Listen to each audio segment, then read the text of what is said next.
G'day guys and girls, and welcome to the Amateur Racer podcast, the podcast by amateur racers for amateur racers.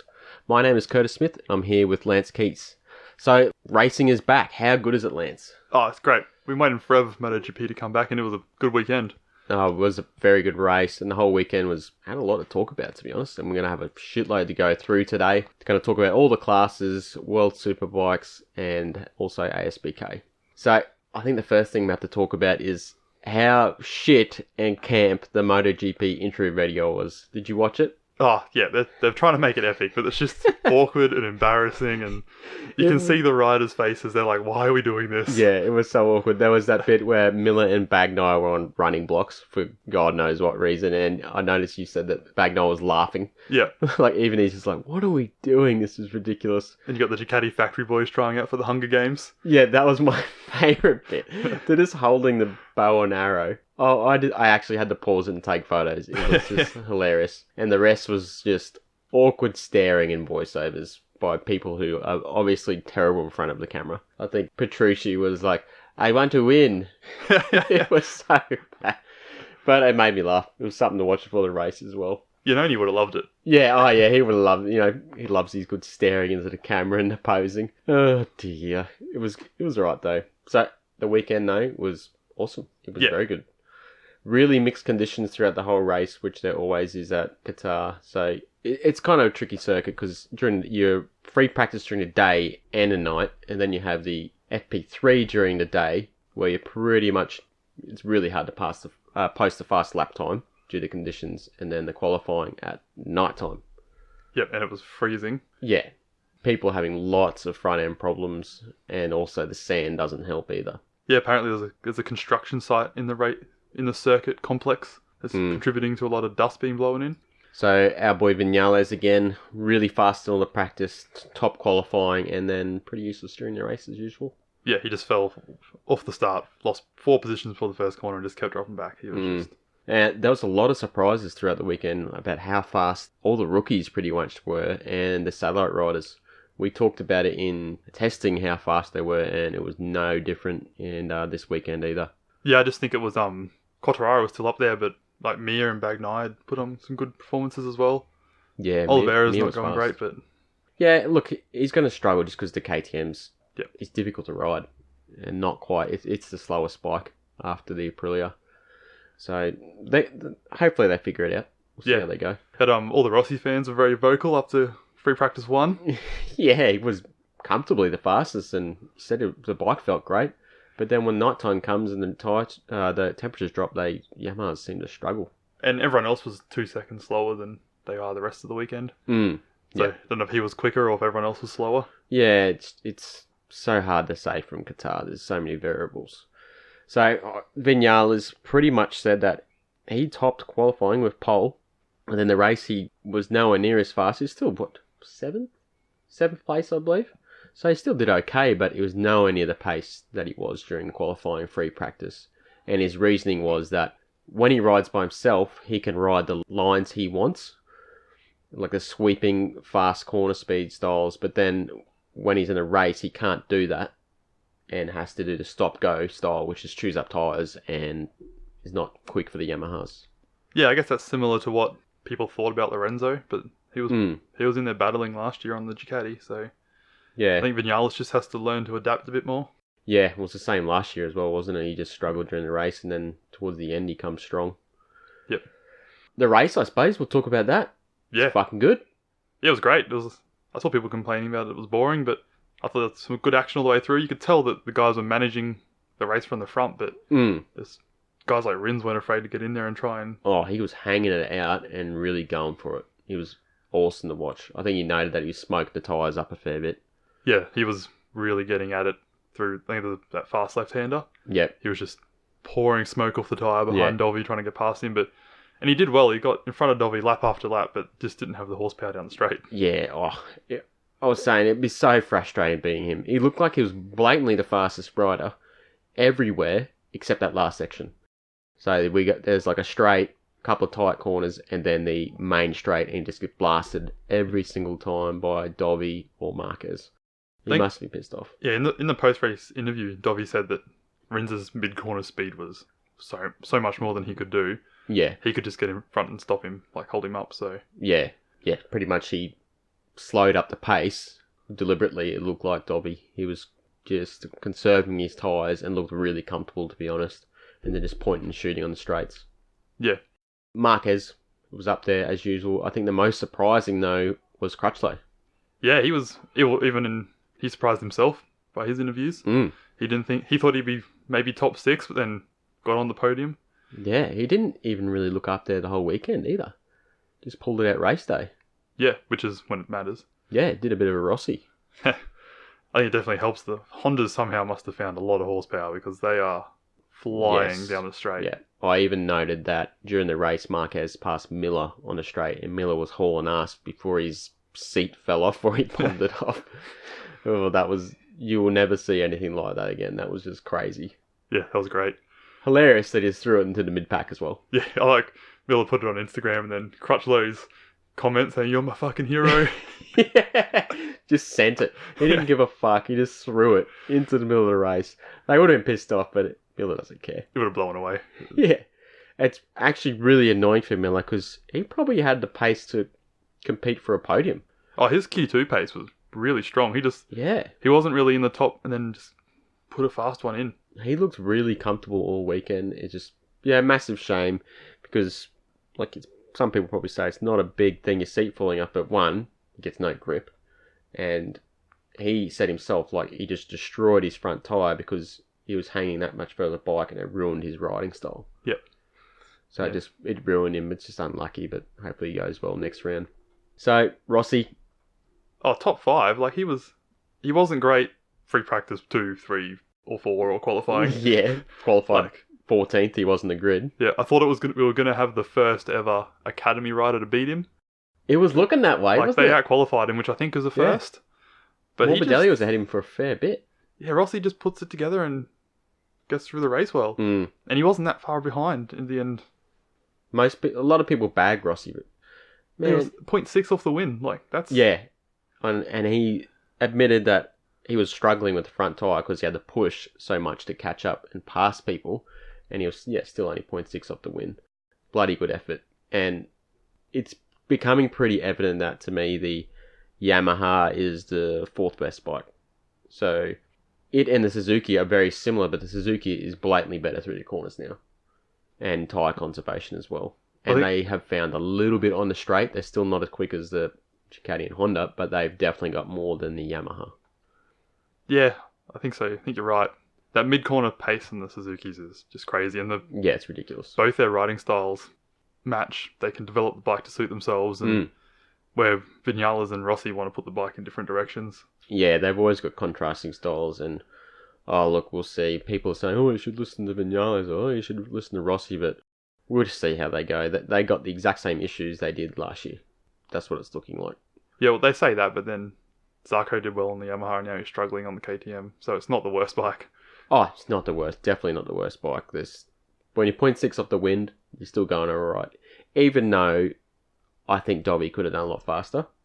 He sandbagged a bit on purpose just to conserve tyres and see what pace the other riders had. Yep. And Marquez gave it all he's got in that last lap. He was basically losing the front in every corner.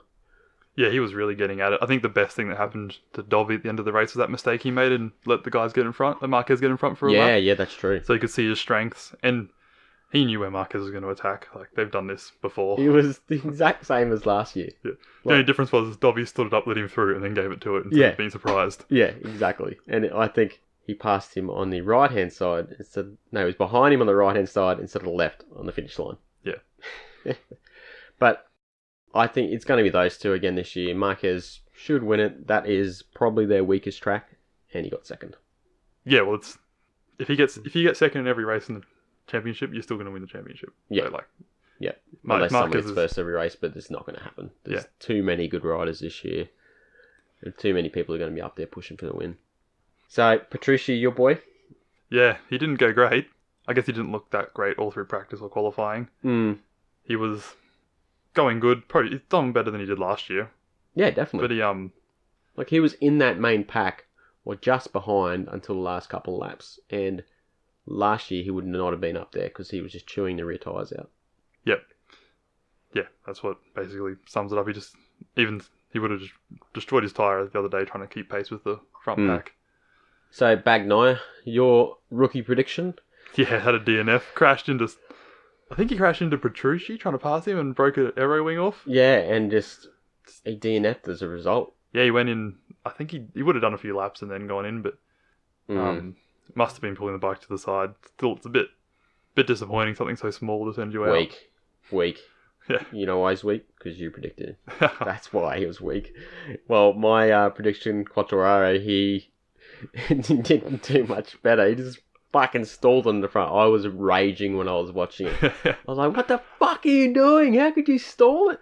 And he qualified so well. He's been so strong. But he's fast. And he still set the fastest lap time during the race. You know, probably because he's riding by himself, so he could ride whatever he wanted, and he's destroyed his tyres. But he was pushing at the beginning to catch back up. I think by the first sector, he was 10 seconds behind second last place. He was smashing it, and he had to come out in cold tyres as well because everyone did their warm up lap, whereas he had to go wait in pit lane. He also had brand new tyres, so they weren't scrubbed in at all. So that's he's got a lap to scrub them in to catch up to everyone else as well. Because I was looking at it, and he literally only just put the tyres on and the warmer. Yep. So they would have been pretty gnarly to ride on. Yeah, he won't do it again. You wouldn't think so. Oh, I hope not, because he's probably. I reckon he's going to be my rookie. Oh, Mir was really strong though. Yeah, Mir was really good in the race. He was surprisingly good. Yeah, and aggressive. It was in there racing. He was not giving anyone anything. Yep. There was one moment where him, Nakagami, and Vinales were just banging elbows down a straight, like Moto 3. It was awesome to watch. I was really surprised, to be honest, by Mir. Yeah, well, I guess Nakagami and Mir, they've got something to prove. They got to earn their contracts and keep going. Where Vinales, he needs results too. Yeah. Look, he's fast in his day. He's still one of the fastest guys there when he puts it together. Yeah, hopefully with his new team around him, his new confidence in his life, he can keep going. Seems if he's down, he's down. Yeah. So, Lorenzo had a weekend to forget. Bar FP1, I believe it was, he was really fast and looked very comfortable. He was in the pits, trying not to smile and look happy, but he was like, damn, this bike is way better than Ducati for his style. Yeah, I think I saw in qualifying, he came in and was telling the boys to change some things between tyres. Yep. But he had some big... Saturday was the day to forget for him. He had some big crashes. That high side was brutal. Yeah, it was epic. And his race was basically a write-off because he was just battered and bruised. He still did well to get into points. He pipped Iannone at the line. And then Iannone... Who sends it that hard on the in-lap? What did he do? So if you guys didn't know or didn't see, everyone's finished the race. On the in-lap to go back to the pits, he just loses the front and slides off, leaves the bike and gets a lift back. No one even saw it. They just saw Zarco pull up with him on the back and they're like, what the hell happened?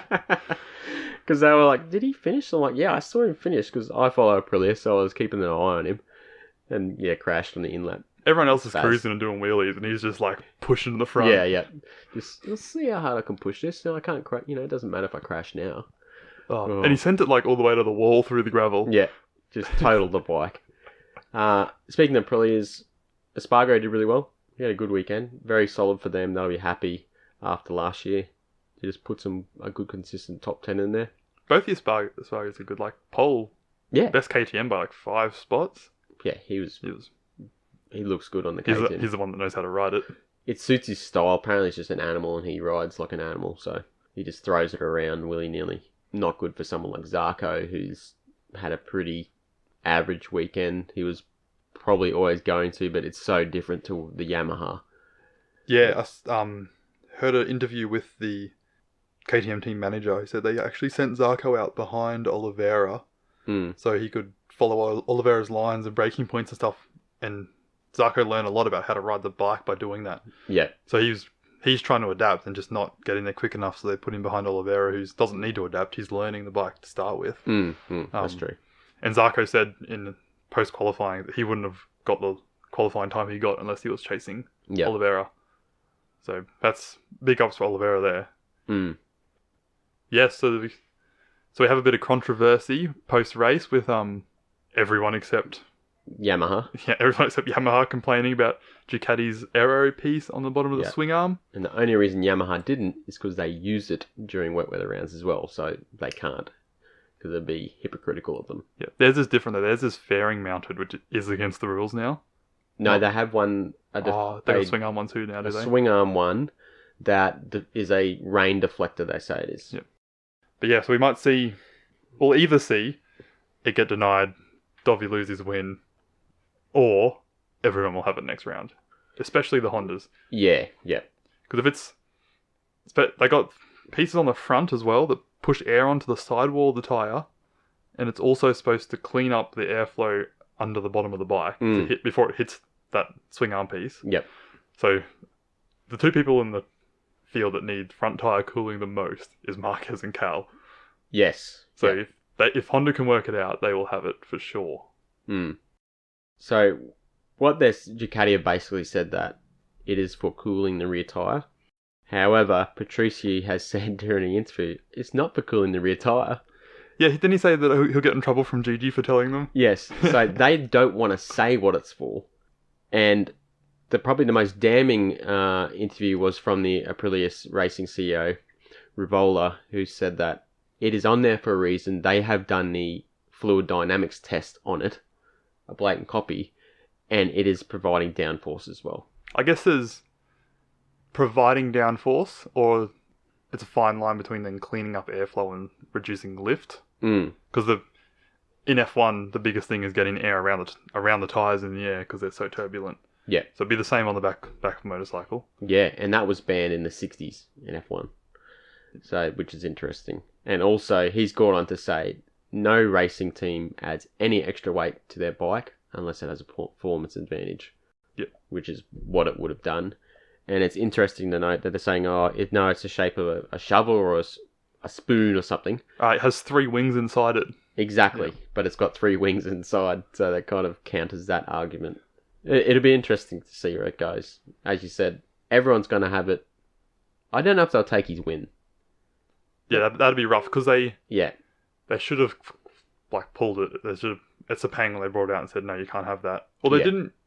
You said that Miller said he's been using it since Japan last year. So Miller has been using the launch control since Japan last year, he said, during this weekend, which is another thing they're not happy about either. And Dobby did smoke it off the line. Yeah, and then I don't know if for the practice launch after the qualifying, if the other boys didn't use it, but they got a really clear shot of Dobby's on board, of him braking hard, turning it on, rolling up to start. Yeah, I reckon they'll probably leave that, but the shovel thing underneath, there could be some contention about that. And apparently it's going to take maybe a couple of weeks. They won't have it resolved before next round, which I don't know if that's going to be enough time for the other manufacturers to do it, or they're just going to make one just in case. They'll be working on it already. They probably were since Sepang. They've done the testing, full dynamic testing. Yeah. They know what shape they need to do it. Exactly. The Aprilia guys wouldn't have done this just to say, hey, they're wrong, this is what it does. They would have seen it and said, we don't think it's in the rules. Let's do the testing to see if we should make one. And if it comes to it, let's use this to say, hey, it does give a benefit. And they're letting Ducati do the testing if it's allowed or not. Exactly. So they knew. They're not... Because what happened as well was they put the... What do you call it? The letter in to say, hey, we don't agree with this. It got rejected straight away. They already had the appeal there. Yeah, all the teams had them prepared, and I think they told Race Direction that if Ducati win, they would be submitting it. Yeah. So they said, we're going to do it. It was denied. They already had it ready to go. Yep. So they would have done it, testing throughout the year. That doesn't mean that they might not let Dobby keep the win and then make it outlaw it. Yeah, so hey, from now on, that weekend counts because the stewards passed it. Yeah, and Ducati were also testing in Valencia. They were tail units with wings to provide rear downforce that way. So I was looking at what the actual rules are, and you can't pretty much do what they've done on the front fairings, but the rest is free game. So you swing arm, the back where they put the wings, and on the forks where they put the deflector thing they've got. Yep. So they've been tricky. And and it moves with the swing arm as well. Which they can, if they do it right, they can use to an advantage, because it means, while it's compressed, it potentially doesn't give any interruption, then it comes in when the bike's upright. So I'm going to say it's going to get approved. There's probably no reason why it shouldn't. Maybe it's not in the spirit of why they did the rules, because they've done all this to stop costs spiraling out of control, and now teams are finding all these little tricks and ways to get around things by spending lots of money, pretty much. Yeah, but the big boys do the hard work and they get it, and so Ducati or Honda will spend the money to get that tiny bit, and then the other guys copy them. So it's while it does start to spiral with tenths being found in millions of dollars, I think it evens out. Oh, look, we'll see. It's going to be interesting to look at.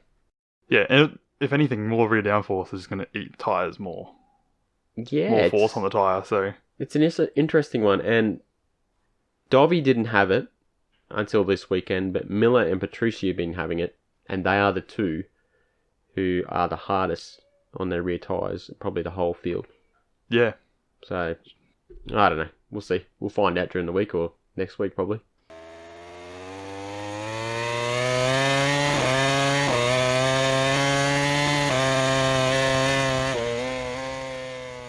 So this was one of the closest races ever that finished for the GP, which is exciting to watch. I don't remember the statistic. Do you recall? Yeah, so the top 15 and top 10 are pretty much... Well, the top 10 was the closest it's ever been in GP class. So for the last 70 or 80 years, whenever it started. And when the Qatar GP first started, in 2003, 2004, whenever it was, the top 10 were a minute 13 apart. This race, they were under 10 seconds apart. Yeah. I guess it can be sort of with an asterisk, because Dobby spent so long holding everyone up to manage his race, which brings everyone close together. But at the same time, I'm sure they were conserving tyres back in 2003. Oh, definitely. Yeah, no doubt.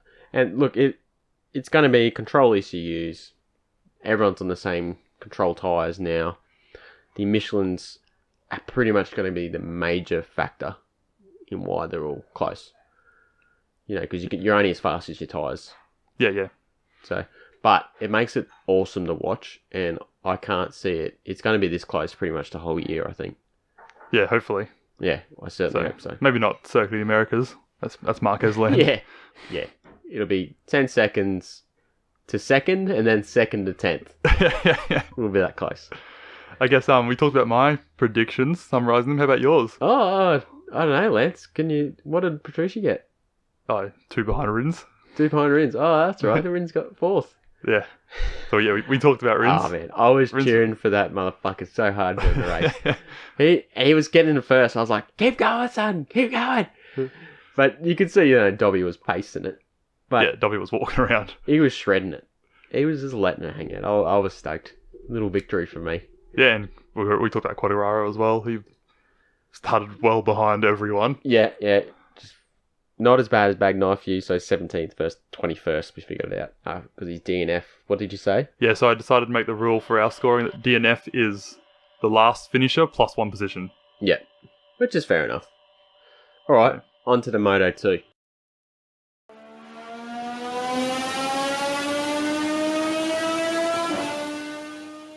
So we got Moto 2, exciting with the first Triumph engine race. And it was they sounded amazing. It was sounded a lot like the 6-cylinder Formula 1 cars, I thought.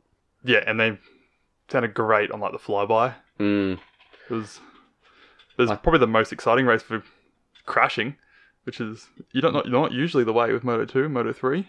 Yeah, first corner, massive prank. There's 2 separate incidents that took out about 5 riders. Yeah. So, I'm pretty sure someone hit the back of another rider, and it just kind of a chain effect of those, and then someone else came in. Yeah. And hit another rider. Hey, look good. Yeah, exciting.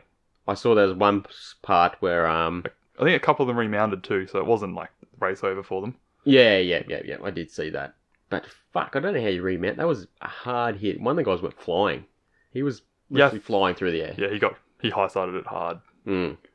So, new lap record by a second or over a second. It was pretty significant. Yeah, which we should see all year with the 765. Mm. We don't know how much horsepower they have. The official Triumph numbers are only 9 more, but they're about 15 kilometers per hour down the straight faster than the 600 was last year. Yeah. Which that has to be more than 9 horsepower. Yeah, and then you got the added torque as well to go with it during all the point and shoot, short sections. Yeah, there was some big crashes in the practice too. Some good high sides. People getting used to more power, I suppose, and getting a bit throttle happy. Top 10 were Kalex. Yeah, the MV Augusta were nowhere. Mm. A couple of the good speed up guys were involved in the crash. I think Jorge Navarro. Mm-hmm. So that kind of put them at a disadvantage. Not as good as they would have done. Yeah. KTM, he was up there a bit, Binder. He was up there for a bit. Yeah, he was in the top 4 for the beginning of the race and he qualified well. Just slipped towards the end of the race, didn't he? Yeah. On an Australian perspective, Remy Gardner did bloody awesome. Yeah, Gardner's been nowhere for all of last year. I think he DNF'd more races than he finished. And to get straight up there and just miss out on a podium. Yeah, it was... What was it? Here we go. I'll look at it. It was 2/100ths of a second. Yep. He lost by. I looked at the photo finish. It was so little. Yeah, it was like half a tyre. Schroeter really done him on the line. Yeah. With the toe. But still an awesome result from him. And he was riding aggressive and looking pretty comfortable. Yeah, all weekend. So good to see from him. Bastianini, the top from the Moto3. Yeah, top of the rookies into Moto2. I guess not far behind, we had Gian Antonio, which was the first speed up. And then not far behind him, 6 seconds, but we had Jorge Martin, who I guess is the man with the pressure on his shoulders after his Moto3 performance last year. Yeah, factory ride too of KTM. He was pretty good throughout all the practice though, considering. He was about around the 11th mark most of the time. Yeah, and it looks like the KTM isn't a great bike at the moment. It's like top 10 Kalex. If you're not on a Kalex, you're nowhere at the moment. Yeah, and those top guys looked really comfortable. Yeah, I guess the new era really has brought different riders to the front. It's showing people with different riding style adapting quicker, or just the bike suits them more now. Because a lot of the Baldassarre did okay last year. Lucy coming down from GP, so it would feel slow for him. Yeah, he looks really fast. But guys like Gardner, Fernandez, Sam Lowes weren't great last year. No, Sam Lowes really struggled last year. The other thing to talk about is the Q1, Q2. Yeah, different qualifying format for 2019. Definitely more interesting to watch than the 40-minute session they had last year. Yeah, it's way too long. I would skip it every time to the last couple of minutes to see how people went, and then people weren't really putting in time attacks. Yeah, last year Moto2 qualifying was everyone went out, did one fast lot of laps, and then it didn't change for 35 minutes. Yeah, it was boring shit. So yeah, it was definitely, you can tell the teams and the riders have a strategy to get used to. And especially on the smaller bikes, like Moto3, more so than Moto2, but their need for a tow down the straight makes it hard to then get out and ride in 15 minutes because they're waiting for faster riders to come out in front of them. Yeah, so it's pretty much going to be waiting for a tow. Yeah, it was pretty funny in the Moto3 Q2. Everyone's waiting for Canet. Everyone's parked at the end of pit lane, letting their tyres go cold, waiting for Canet. Yeah, he's just sitting there having a rest. Warm-up lap behind him. So him, John McPhee, and someone else came out together, sort of teamed up. Canet said, "You lead, then you lead, then I'll lead." They took turns getting in front. Canet got his fastest lap with a double toe down the straight, and then he got in the middle, left McPhee behind. Yeah, and McPhee couldn't keep up, and then he got in front and left the other guy behind. So he got all the advantage and didn't help the other guys at all. Just like, fuck you guys. I know what you're trying to do. I am faster. Yeah, well, they couldn't keep up with him, but it was definitely a good improvement, and I think we're going to see the qualifying strategy develop over the year a lot in the smaller bikes. So one issue they're going to have is, they've only got one bike. Yeah, so there was someone in Moto2 who crashed at the very end of Q1 and they were into the Q2 cutoff, the top 4, but they didn't have another bike to use, so just sat it out. Yeah, they just automatically qualified like 18th or 19th. Yeah. So I guess that's the GP riders where they're used to this format have two bikes. They swap between their bikes back and forth all session, and the smaller guys don't. Moto3s will be the same. It's probably going to be a strategy as well. Like, you're going to want to go straight to Q2. Because if you push it in Q1 and crash, what is it worth the risk? Pretty much. And then if you're you total your bike, you might get injured. And you're in 20th. Yeah. Like, you're mid-pack, which is the worst place to be in Moto2 with, like, 35 guys riding. Yeah. There's also a funny one with Fenati. Like, went out Q2, did a few fast laps, came in to get a fresh tyre, and then stayed in the pits too long and didn't get a second go. Fenati. You saw his mechanics yelling at him. He's like, yeah, whatever. Like, I'm the rider. I'll do what I want. Yeah. And didn't make it. Yeah, no. And he didn't make it by, like, 15 seconds. Like, he was a long way off. Yeah, you should have just went straight out. So, predictions. Another win. Another win for me. Yeah, Luthi second. Oliver Marquez And he was so close. Oh, he was not up there for the beginning of the race. He was sort of 6th, 7th, 8th, but he came in so strong and he was pushing Baldassarri right to the end. Yeah. Baldassarri found a little bit in that last lap.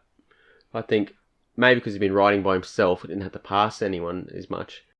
His tyres might have been a little bit fresher, but Luthi was way quicker. Yeah, I think Luthi was trying different lines to get a run out of the corner on him. Yep.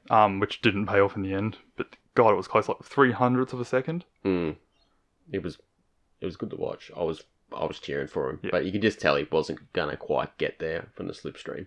Didn't look likely. He you can definitely tell his GP experience coming through. Yeah, he looked good all weekend. He really did. I don't know if it's too early to say in Moto2 he's gonna win the championship, but he was looking strong. Yeah, he was very good. Right, on the Moto3. Track days. Amateur racing. Shitty bikes. Getting passed by 14-year-old. Subscribe. Tar. The Amateur Racer. Subscribe. So I guess Moto3 delivered with 1 million overtakes all race. Like always. It was really good to watch. It was like top 10 were just smashing each other for like ages. Yeah, the top 17 finished within 5 seconds. That's ridiculous. Yeah, it's just ridiculous. So any of those 17 could have won, really. Yeah. Like, they were all coming out of that last corner in a train. Yeah, slipstream. Who got the slipstream, pretty much. And my boy Fenati, he just fucked it. Oh, yeah. I was cheering. He was smashing it all race. And he was so fun to watch, especially turn one. He takes this weird wide line. He's gone around people. Yeah, it looked like people would duck up the inside of him easily, but he would just hold that corner speed and go right around him. Yep. But yeah, gets that warning. He must be on his, he must have been told, anything and you're out. Yeah. Because he got a warning and just straight into the long lap. And he railed it through there. I was watching it going, what are you doing? Why are you doing this to me? Because, I don't know if you listened to last race, I predicted him for the win. So, just mainly for comedy's sake. Yeah, It's like, I want the guy, the brake grabber, to win. Just for a laugh. But then he's up there just smashing it and just rides through the long lap. Oh, man. He still got, back to, what do you get, 5th or something in the end? 9th. Oh, but he was stuck behind that group for ages. He was way faster than them. And 9th was I'm looking here, less than a second behind the winner. Yep. Which was Toba, the first Japanese winner in ages. Ever of Moto3 race. Oh, there you go. And the first Asia Talent Cup winner. To win a Moto3 race, which is, and he was strong all weekend. I think he's going to be a contender this year. Yeah, good on him. I heard they were talking about it before the race and through qualifying that apparently he got his contract for this year really late. Because Team Asia like to change wildcard riders all throughout the year and they don't really have a consistent team. Yeah. But they've signed him for the whole year and I think he's going to do well. So he must be decent. So in the predictions, I got a bit smoked in this one. Della Porta. Oh, he came in strong. He was up there for the win. I actually thought he was going to win. I was fuming. Yeah, well, I guess the Leopard team is basically the factory Honda team for a Moto3 bike. Yeah, they're always up there. Yeah. Ramirez got 4th as well. The other rider from Leopard. Because they're Spanish. That's why it's Leopard. Pretty much. So, yeah, Fernando got 9th and Del Porto got 2nd. So, here we go. It's going to be, like, as you said, the top 15 within 5 seconds. It's going to be an absolute wild card, our predictions for this one this year. So, I guess our scoring for the round, for our sort of season-long competition. Yep. Curtis took the win this time with winner 31 points. Yep. Positions, whatever. Easy win. So it's just the sum of... I don't even know what Lance got. I'm just calling easy win. So 36 I got. Easy win. That's the difference from Fabio to Bagnaia. Yes. That did it. So if Bagnaia didn't DNF... Yeah. Which he did. He did, but yeah. But Della Porta, Della Porta really got it for me. Miracles for you. He was very strong. We'll keep seeing how it goes. Yeah. I'm quite confident. We also had we'll call him our guest predictor in Crashly. Yeah. Local Facebook group. Shithouse. Yeah, 46, mate. What are you doing? If you're listening, terrible. Yeah. Next question. Alright, let's talk about WSBK. So we got round 2 World Superbikes in Buriram in Thailand. Buriram? Buriram, I don't know how to say it. Is it Bahrain? Bahrain, I maybe. don't know. It's not pronounced how it's spelled. Let's go with that. You've all heard us pronounce all the Italian and Spanish names. Like, you can't expect too much from us. I got told we really improved last week. Oh. Because the first week, wasn't hard to improve on. Yeah, cool. My Jenny Antonio was improved because I couldn't even say it and had to get Lance to say it. Yeah. So yeah, back to World Superbikes. yeah, back to what we'll talk about. It's going to be hot. Be interesting on tyres. Yes, I was reading just before it's going to be the hottest ever. Yeah. So 38 degrees I think it's going to be. So we'll see if they have to do a flag to flag. Look, if they did a flag to flag at Phillip Island not too long ago, I reckon they're going to struggle. Yeah. Because it's a pretty aggressive circuit on tyres as well. I looked up the result from last year's Thai round. Ray won one race. Yep. Davies won the second race. Okay. So it must be a good track for Davies. Hopefully he can find his setup on the V4 and it won't just be the Alvaro show out the front of the he was VK. nowhere. Last round, Davies didn't do well at all. Yeah. This is also a GP track, isn't it? Yeah. Yep. So Alvaro knows the track as well. He would have been probably looking forward to this when he was there last year. So yeah. Hopefully he's coming in with a high base still. So I think he's still going to do well. I reckon he's going to win. I think it's going to suit them. It's got 2 massive straights, which is going to suit that ridiculous RPM advantage they have at the moment, which I don't think anything's going to happen with that for at least a few more rounds. I think they review after round 3. Yeah. So even if they do bring it down. So I reckon he's going to be the winner and Ray will be most likely second. Yeah, I'd say that. Which Haslam's good too. Like Yeah, he did push Ray a fair bit at full bomb. Yes, hopefully. And Haslam's just going to get better on the bike. So. But I don't think, Haslam's not going to be as good as Ray. No, I didn't say, I don't know. I think he's a good rider. Yeah. But I think Ray is, top tier.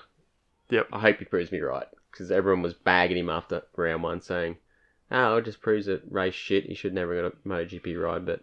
Well, there's 2 type of World Superbike people that watch it. There's the guys that Ray is God. Yep. And the guys that want to see him lose. Yes, because he's won for so long. Yeah. Look, we will find out. Yeah. I'm predicting Batista will win comfortably just because it's a horsepower track and Ducati has the horsepower. And as I said a couple of weeks ago, Ray will do well in Europe. Yeah. Once I get to Europe, I think Ray will really show up. Which is where the championship starts in a lot of ways. And all the riders will come in Europe because they know the track. Alvaro's got to start from 0 there. Yeah, there's a couple of circuits they don't do. Yeah. I think the Super Sports, we know who's going to win. Someone in Yamaha. Yeah. An R6 will be in first and a ZX6 will be in 15th. Yep. And the rest will be... A Honda will be in 18th. Yeah. And that's Super Sport. Yeah. Hopefully Super Sports don't have to do a flag to flag because that just doesn't make any sense. Why does the 600 need to change the tyre? That was stupid. That really was stupid. I could make sense of that last time. that the fact they did... No, we talked about it. They shouldn't have done a flag to flag, all right? If they do one this week, it's going to be ridiculous because that's pretty much going to set the precedent for the rest of the rounds. Oh, and if they flag the Superbike race, like seeing Alvaro's tyre at the end of Phillip Island races, imagine if he can just do 2 10-lap sprints, how hard he could push. It'd be another 15-second win. Yeah, we'll see how we go. I'm actually looking forward to it. World Superbike's is reinvigorated this year. It really is. Yeah, there's a lot of excitement around it with the new riders coming in. Both from British Superbikes, from MotoGP. It's just, the new bike's great. Yep. I guess that's probably all we have for Superbikes at the moment until we come back next week and talk about the race results. Yeah, can't wait to talk about people bagging Ray and saying how amazing Batista is, or, I told you Ray was God. Are you the ultimate amateur racer? Do you want to chop your mates up the inside at practice with an unnecessarily aggressive block pass while laughing in your helmet? Of course you do. And that's why you need On the Back Wheel knee sliders. On the Back Wheel knee sliders are so smooth they take you straight into her DMs. They wear slower than that rich guy rides his brand new leader bike. On the Back Wheel knee sliders, buy them off eBay or Facebook. So we got a small update now for ASBK. We had some testing at Wakefield Park for preparation for round 2. So I guess one of my favourite parts I saw was Mike Jones filling in for Bayliss. Yes. So Bayliss is injured after his Phillip Island crashes. And apparently he didn't have a transponder on, but he was 0.2 faster or more than everyone else. Yeah. It's not apparently he definitely was. Yep.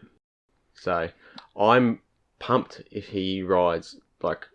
Love you, Troy Bayliss, but it would be awesome to see Mike on the Ducati. Yeah, I think I wouldn't be surprised if we see that if Bayliss is still injured. Why would else they get him a test? Yeah, that's exactly it. Why would he be testing? Especially when I think they have it booked for Wednesday. They're going to be riding there doing a test day anyway, Ducati. So it must have been a case of, hey, Mike's going to race this round.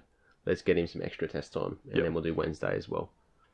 I hope he does, because he was 4th overall for round 1 and got that 2nd. And he's basically on just any bike he can find. Kawasaki. He rode it overseas, so he's relatively familiar with it, so they just got one. A second-hand one. And he was still 4th fastest. Yeah. Broke that record. Yeah. He is a freak of a rider, and I hope he definitely gets the factory ride eventually. Be good to see him up there. Yeah, so then we have, of the guys with transponders, Maxwell was the fastest, followed by Herfoss. This is the usual suspects. Yep. And then Wagner. We got our boy with the Porn Mo. Yes, local boy. Gotta love him when he's demo R1. Yeah, pushing the factory guys along. Not everyone was there at the testing. A little bit behind them was Josh Waters, Alex Phillis, and Lachlan Eppes. That's good for Lachlan Eppes. He was pretty far back at Phillip Island. Yeah, he was pretty competitive. He's not going to be up there for win, but he was over a second behind. Yep. But, it was good to see. The other big story is Matt Crocker was airlifted out. Yeah, Maxi Croker on the Matt Mladen bike. Had a big off on the second day in the morning. High-sided on the way into the final turn. Ugh. Tumbled with the bike. Apparently, in an interview in hospital, said that he ended up on top of the bike in the gravel. So they were together. He's broken multiple bones in his hand and wrist and arm, and it was touch and go if they had to amputate his hand. Oh, that's fucked up. So it was a big crash. Hopefully he gets well soon. Yeah, he re-broke his collarbone too. He's just got the medal out from 4 months ago. Oh. So Matt Mladen, a bit of a legend, just basically said, look, we'll do what we can to support him, and the ride's going to be here when he gets back. Yep. Which is kind of good. But I wouldn't think it'd be this year. Yeah, look forward to seeing them back, because Matt Mladen's like the ASBK Cal Crutchlow. He's outspoken, says what he wants. And Yeah. Yep. Oh, we'll see what happens. ASBK it's some of the best racing you can watch if you haven't watched it. It's always just aggressive passing, hard racing. It's really good to watch. Yeah, that's about all we have for ASBK at the moment. Alright, on to the new segment, Ask Tar. Alright, this is a new segment we're doing called Ask Tar. Pretty much this segment is anyone send in any question and we will ask it, no matter how ridiculous it is. We'll try our best to answer it anyway. Yeah. And the first one is definitely not relevant to much at all, but we're going to answer it. So the first question from Mimi Yates. Who am I? Confused listener. So I'm a confused presenter. About what? I am confused. Well, they're obviously an amateur racer. You know, confused listener, confused rider. Probably rides an older Model 600. Oh, yeah? Older Model 600. Or that probably has a name on her leathers. Oh, definitely name on leathers. Yep. Yep. Mimi. And then it maybe underneath it says, who am I? On the leathers. Who am I? Pretty much life's biggest question's been answered here. And who are you? You're the average amateur racer. Average amateur racer. Let's go with that. Who am I? Definitely a confused listener, though. Yeah. Right, next question, Lance. So the next one's probably quite relevant. So we got from Jordan Smith. So who finished the highest out of the non-factory big boy riders? Who's surprises? And will Miller get a seat that can stay on? I think you said, where was Pecco? Yeah, anyone the race? Anyone see Pecco near Miller's bikes? A little bit of sabotage, That was the highlight of the round for me. Just fucking throwing the seat. Yeah. It really was. Who surprises? I think we can pretty much answer that already. Well, my surprise is going to be Quartararo. He was fast all weekend. If he wasn't a spaz and stalled, he would have been right up there. Yeah, he was Moto2 last year. Wasn't even looking for like a top 5 championship finish, let alone a race win. And now he's on GP top 3 qualifying practice sessions. Like, he's quick. Yeah, and the big thing about it was people were saying, why has this guy been chosen? Like, why isn't someone like Alex Marquez there who's proven, always solid? They obviously saw something, and other people have said as well, like, because he's talented. Yeah, and I think they something going on. When they've got, like, Morbidelli's the number 1 rider on his second season. They're a new team, new satellite team. They're not going to be coming in expecting really good results. They can take the risk this year. They can put someone that they have faith in but isn't proven to see how they go. Because if he doesn't go well, no one will care. Yeah. And, just quietly, how pissed off must Tech 3 be? Oh, yeah. This Petronas comes in, gets 2 Factory 19 bikes. Yeah, which is what Tech 3 wanted all year. All their history and haven't got it. And that's the main reason they changed to KTM, who are rubbish at the moment. Whatever. Yeah. Quartararo is definitely, I think he's a surprise. You agree? Yeah, definitely. And the other question, who will finish the highest out of the non-factory big boy riders? So I guess this is a bit of a blurred question because we have Crutchlow and Miller, who always do well. Crutchlow got 3rd, got a podium, but they are on, while they're in a satellite team, they are on factory bikes with factory support in the latest parts. So they're not a true satellite. Yeah, it will be Crutchlow and then Miller. Yeah. Or Miller will fight. Miller would have been right up this round if his seat didn't fall off. Yeah, I think so. And besides that, Nakagami, I reckon he's on the 18 model. He's the best of the bunch on the 18 model by a long way. He was really fast this round, and in testing all off season. Yeah, the Rabat on the 18 was second last. Abraham was last. Wasn't it? No, last was Happy Siren, Abraham, and then Rabat. Yeah, from bottom to last to third last.